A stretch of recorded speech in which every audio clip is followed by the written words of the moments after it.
전도서 4장 7절에서 12절까지 교독하겠습니다.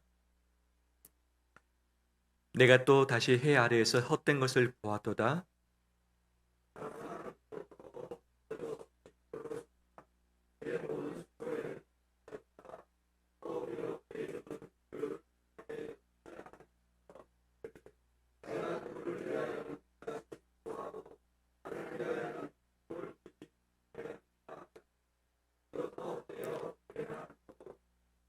두 사람이 한 사람보다 나음은 그들이 수고함으로 좋은 상을 얻을 것임이라.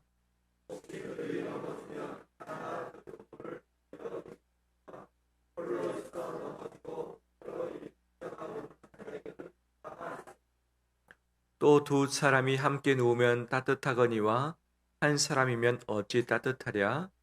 한 사람이면 패하겠거니와 두 사람이면 마실 수 있나니 세겹줄은 쉽게 끊어지지 아니하느니라. 아멘. 저 앞에 나오신 우리 온 성도를 주의 이름으로 축복합니다. 한 주간 수고 많이 하셨죠?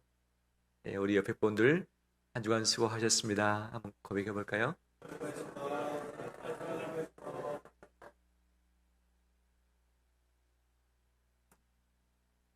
한 주간 동안 열심히 수고한 것에 대한 보답이 늘 있고, 한 달 동안 일을 많이 했을 때 우리에게 주어진 수입들이 있는 것 아니겠어요?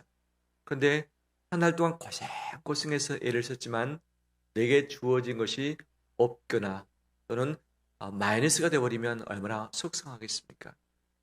우리 인생 전부 수고하며 애를 썼지만 내게 남아있는 것이 없다면, 마지막 내 인생을 결산할 때에 내가 감사하거나 보람된 부분이 남아있지 않다면 이보다 더 불행한 인생은 없지 않겠습니까? 내가 수고한 만큼 떡을 얻어 먹음이 이것이 복되다고 했는데 우리의 수고로움에 합당한 열매를 먹어 누리는 우리 되길 원합니다. 솔로몬은 인생이 헛되다 이야기를 합니다. 그는 왜 헛되다 이야기를 했을까? 그는 가장 많은 것을 가졌습니다. 금은 부와 모든 것을 다 가졌습니다. 백성들이 태평성대했습니다. 주변 국들과의 좋은 관계를 통해서 위협받지도 않았었고 주변 나라에서 조공을 다 받아 누렸던 그런 자였던 것이죠. 그가 가족들도 많았습니다. 아내들은 하도 많아서 수를 셀 수조차도 없었고 자식들도 역시 마찬가지인 것 아니겠습니까? 하나님이 그에게 지혜를 주시사 이 세상을 통찰할 수 있는 그런 능력을 주셨고 사람이 미처 생각지 못하는 그런 부분을 하나님이 알게 하시사 인생을 풀어갈 수 있도록 허락을 하셨던 것이죠. 이 세상 인물 중에서 가장 많은 것을 가졌고 누렸던 자가 솔로몬이 아니었는가?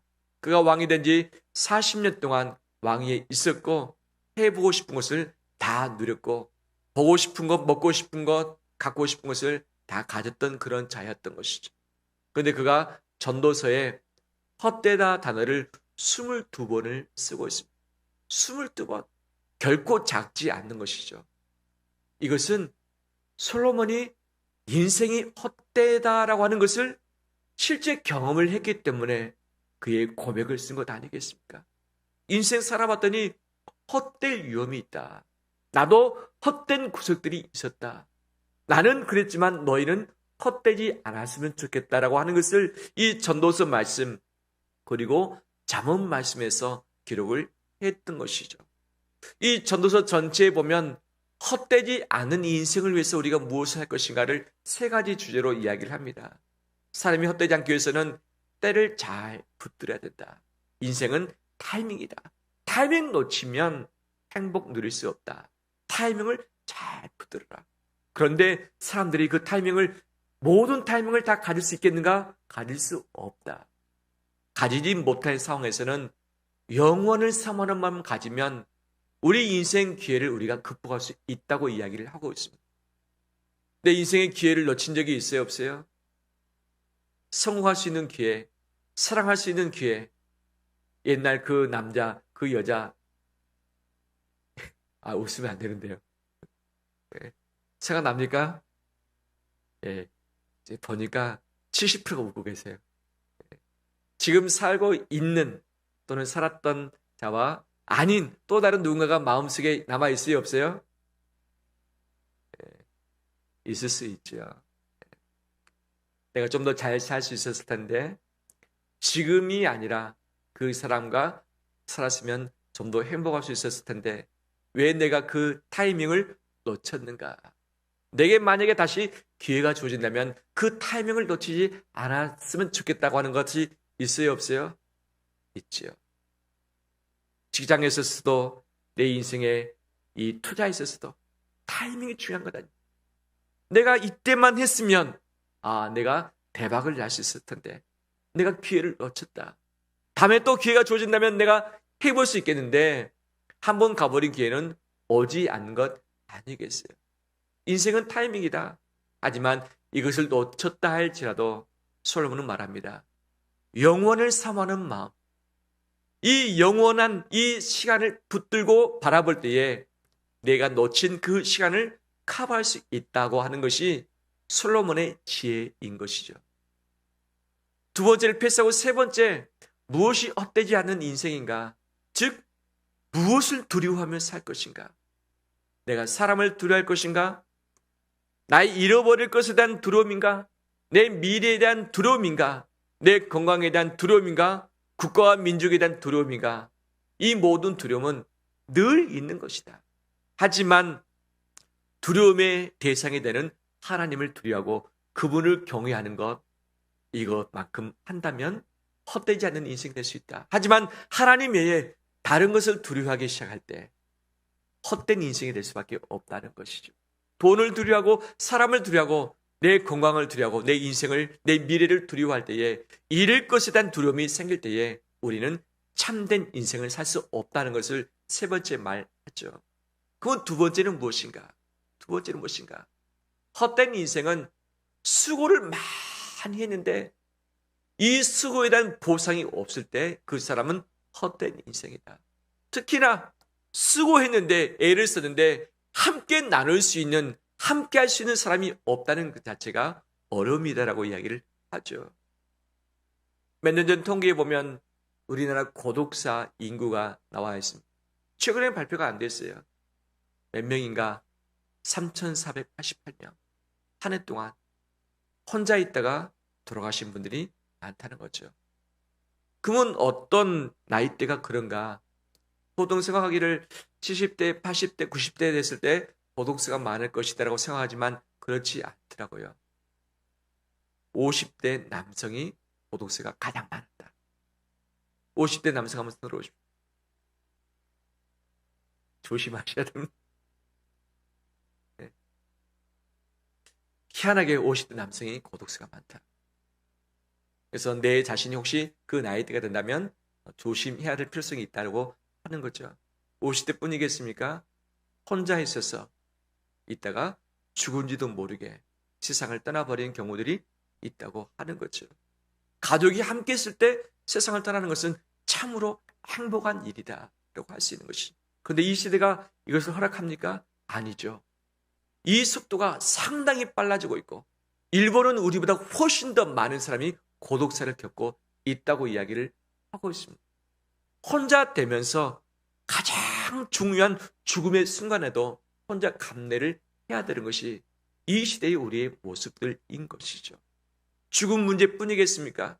건강의 문제, 생활의 문제, 경제적인 문제, 정서의 문제, 마음의 문제, 홀로 있으면서 겪어야 되는 그런 고통과 외로움들은 그 누구도 알 수 없는 것 아니겠어요? 이 시대는 같이 살아가기보다는 혼자 살 수 있는 구조가 되어버렸고 혼자 사는 것이 정말 이상치 않는 시대 가운데 있는 것이죠. 분명 혼자 있게 되면 편리함들이 있습니다. 내 마음대로 일어나고 자고 내 마음대로 먹고 쉴 수 있고 내 마음대로 하고 싶은 것들을 할 수 있는 것 아니겠어요? 같이 있으면 불편할 수밖에 없고 서로 맞춰가야 됩니다. 질문하겠습니다. 잠잘 때 혼자 주무시는 분들 계시죠? 같이 자는 것이 편합니까? 혼자 주무시는 것이 편합니까? 예. 각방 쓰는 것이 편하십니까? 한방 쓰는 것이 편하십니까? 같은 침대에 누우시는 게 편합니까? 다른 침대에 누우시는 게 편합니까? 예. 제가 알고 있는 몇몇 분들 같이 잠자는 것이 숙면을 취하지 못한다. 숙면 못 취하니까 스트레스 받고 짜증나고 몸이 힘드니까 일도 잘 안 된다.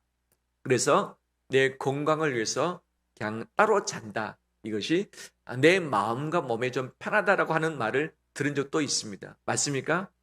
틀리지는 않죠. 틀리지는 않죠. 하지만 솔로몬은 말합니다. 우리가 아무리 수고해도 혼자 되는 것만큼 헛된 인생이 없다. 혼자 누우면 추울 수 있다. 하지만 함께 누우면 불편할 수 있지만 따뜻한 것 아니겠느냐. 같이 가다가 넘어지면 누군가가 붙들어서 이렇게 세워주지만 혼자 넘어지면 누가 이렇게 세워줄 수 있겠는가. 서로 좋은 일을 위해서 함께 있으면 좋은 상을 함께 받을 수 있겠지만 혼자 달려가다가 좋은 상을 얻기 힘들고 좋은 상을 얻었다 할지라도 이것을 기쁨을 나눌 수 없는 사람이, 나눌 수 있는 사람이 없다면 이것이 불행한 것 아니겠느냐. 누군가 싸울 때에, 어떤 문제와 싸울 때 혼자 싸우면 지칠 수 있고 힘들 수 있다. 하지만 마음을 같이 하는 사람이 함께 그 문제를 풀어가고 숙제를 해결해가면 얼마나 이것이 유익하겠는가. 혼자 있는 그 자체가 화이고 바로 우리가 헛될 수 있다. 그러면 어떻게 함께 갈 수 있겠는가? 내 자신을 어떻게 혼자 두지 않고 같이 갈 수 있는 구조로 만들 것인가가 이 시대의 우리의 숙제인 것이죠.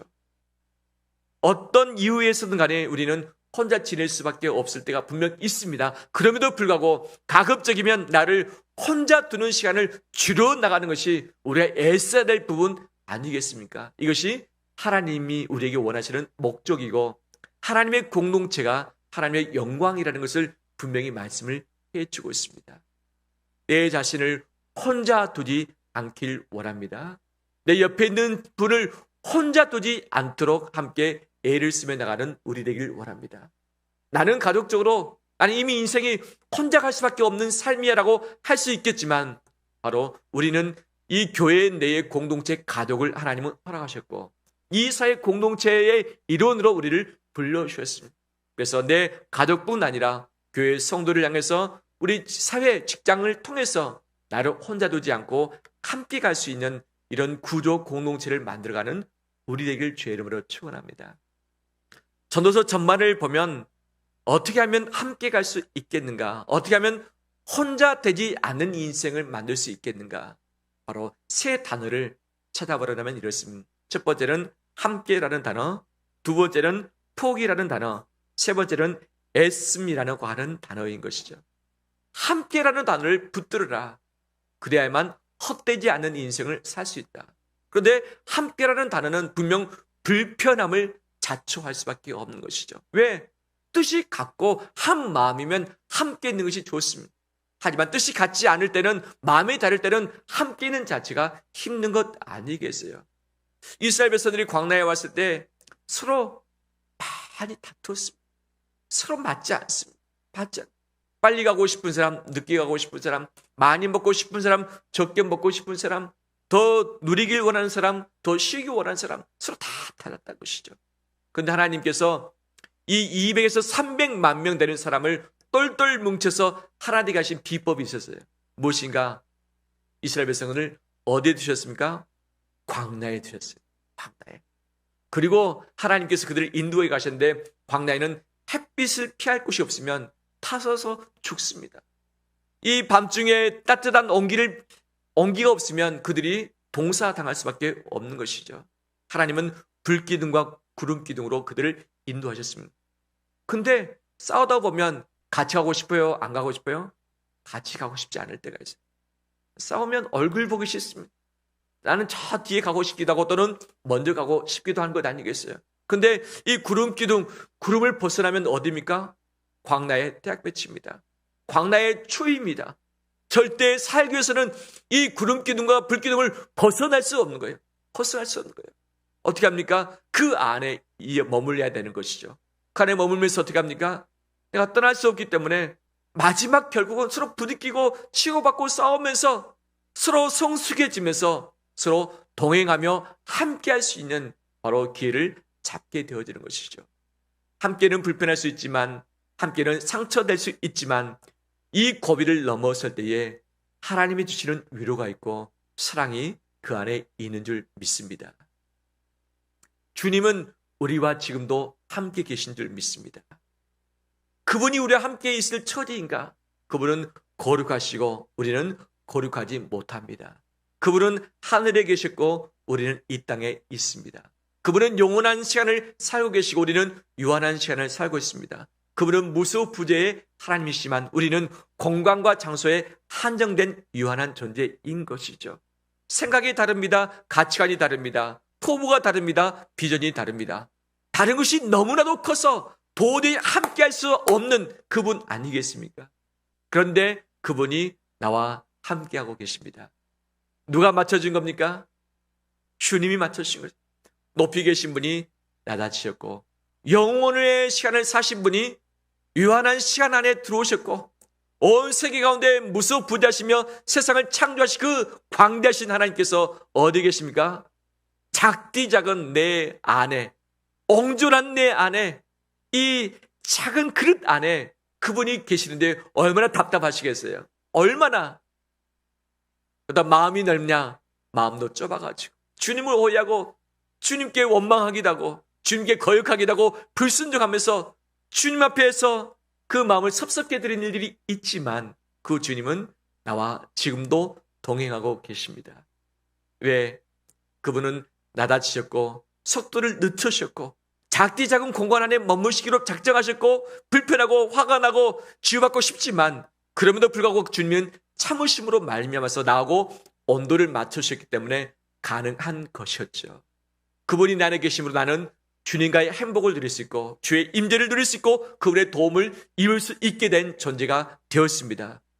그렇기 때문에 우리는 절대 실패하지 않고 멸망하지 않고 우리는 좌절하지 않습니다. 잠시 잠깐 흔들릴 수 있고 넘어질 수 있지만 주님께서 손으로 나를 붙잡아서 이렇게 세워주신다고 말씀하시고 주님을 의지할 때에 담을 뛰어넘을 수 있으며 주님을 의지할 때에 적진을 향해서 전진할 수 있다고 약속을 해 주셨습니다. 이것이 동행의 능력인 것이죠. 그 주님은 우리에게 너희들도 함께하라, 너희들도 동행하라라고 명령하고 계십니다. 동행을 위해서 방향이 같아야 되고 속도가 같아야 되고 온도가 같아야만 가능한 것 아니겠습니까? 음식할 때에 특히 기름을 쓸 때에 조심해야 되는 것 아니겠어요? 프라이팬에다 기름을 두르고서 온도가 올라왔을 때 그 위에 음식물 넣잖아요.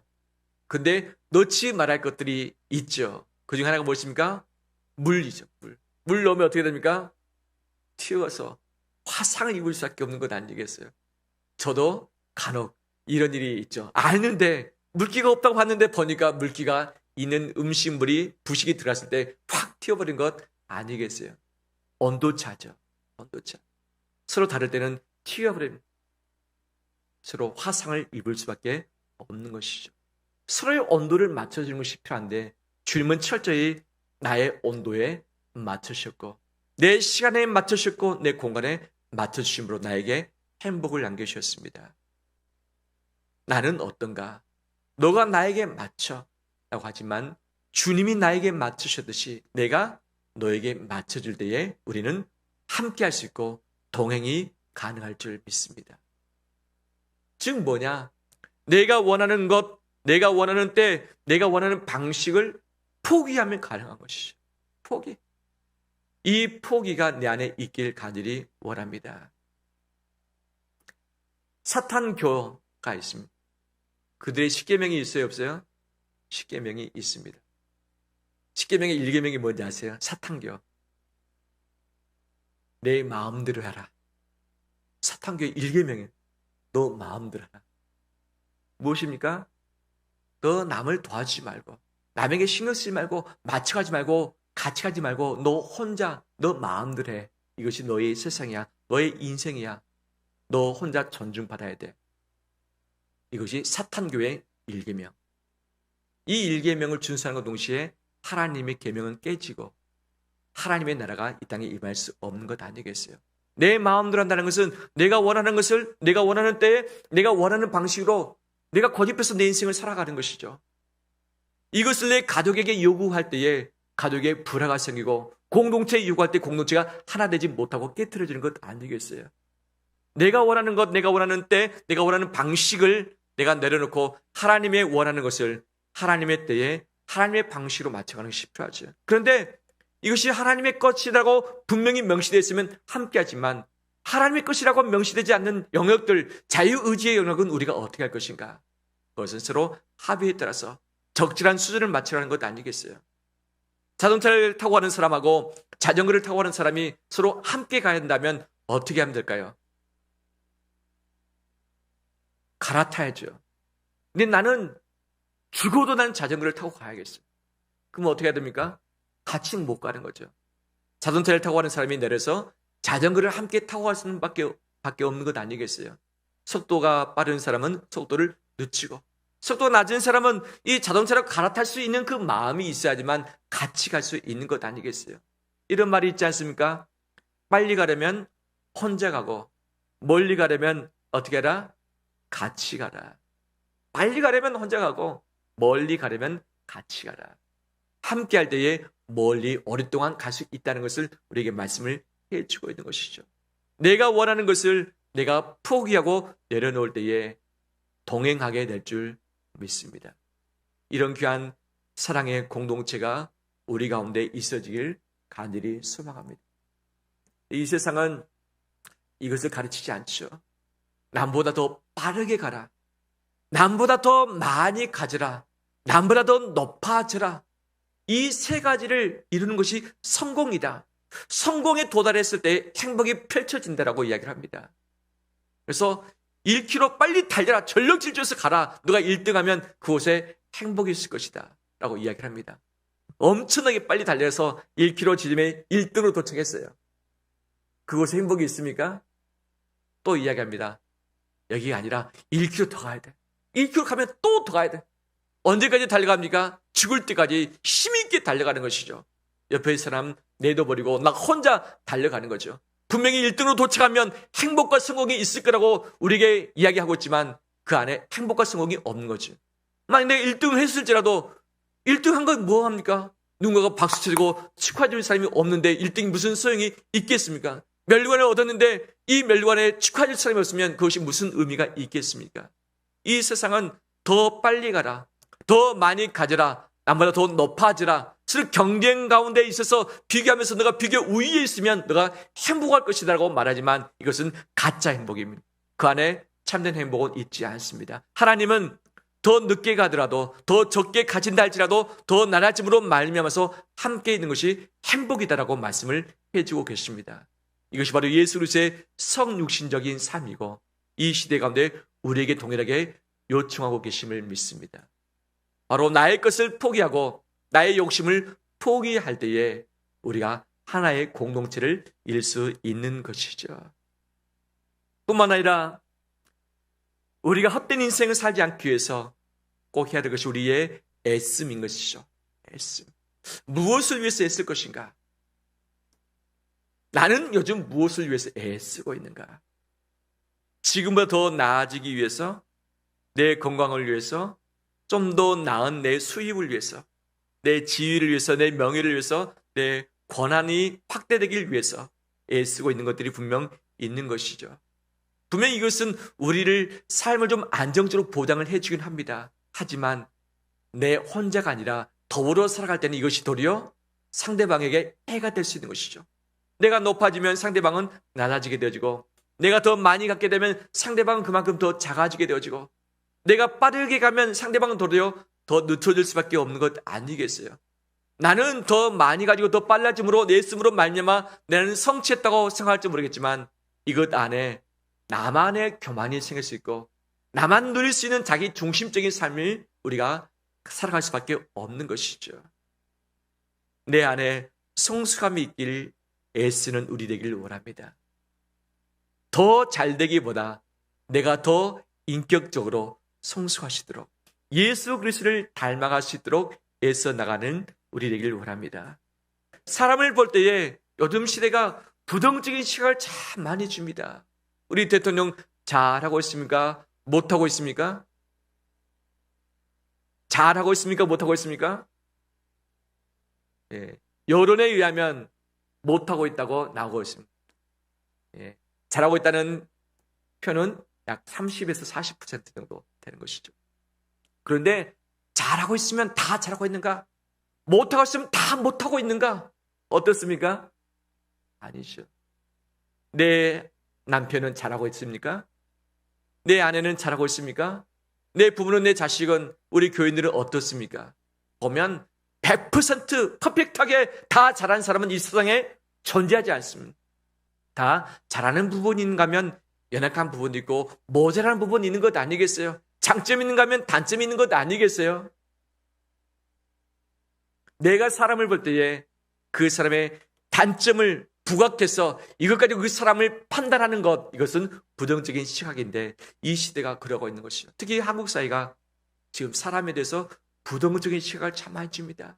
저 사람 내가 싸워서 이길 사람, 저 사람은 내가 밟아서 내 밑에 둘 사람, 저 사람은 나의 원수, 내 대적, 바로 이것 때문에 함께 가기보다는 경쟁의 대상으로 보고 비교의 대상으로 보는 것이죠. 만나면 행복해야 할 텐데 만나면 서로 시선을 가지고 서로 마음의 갈등을 합니다. 나보다 더 예쁜지, 나보다 더 멋진지, 나보다 더 가졌는지, 나보다 더 좋은 직장 가졌는지, 나보다 더 좋은 학력 가졌는지, 나보다 돈을 더 많이 벌고 있는지, 나보다 더 좋은 집에 살고 있는지.